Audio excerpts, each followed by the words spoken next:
Subscribe to our channel. Press the bell icon on the YouTube app and never miss another update.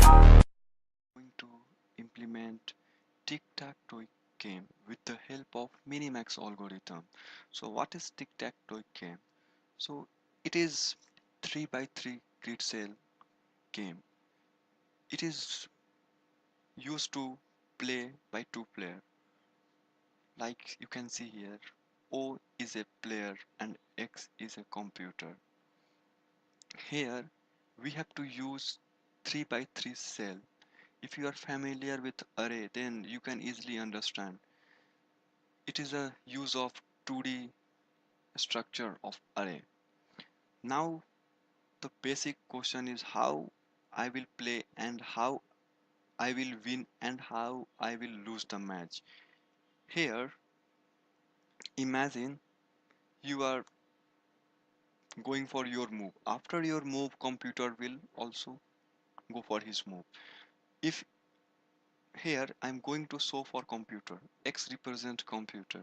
If computer will give directly 3 simultaneously X X X in vertical,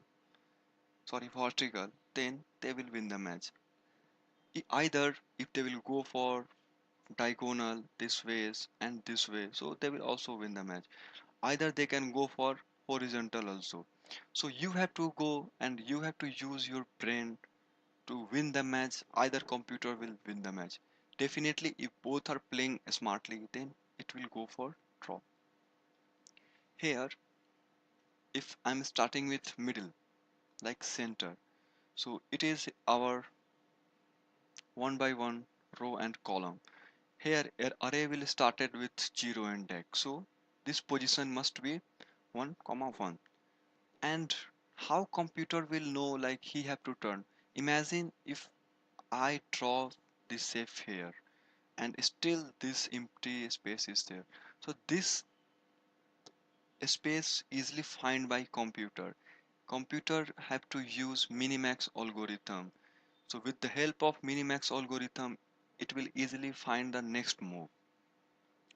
Here imagine you and your computer both played smartly, so no one have done a single mistake. So what will be the result will be draw.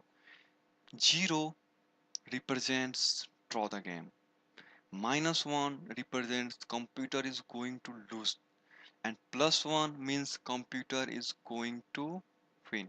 Here there is no plus because both played smartly. But if you saw, either you can go for this diagonal shape or you can go for this diagonal shape, so you can win the match. Here no plus because computer is going to lose the match. And the calculate the minimax of for all the empty cell is able to decide by the computer. So similar way, if you are going for any move, and computer will go and find the optimal empty space with the help of minimax algorithm. So in upcoming video we are going to create this interesting and a small game.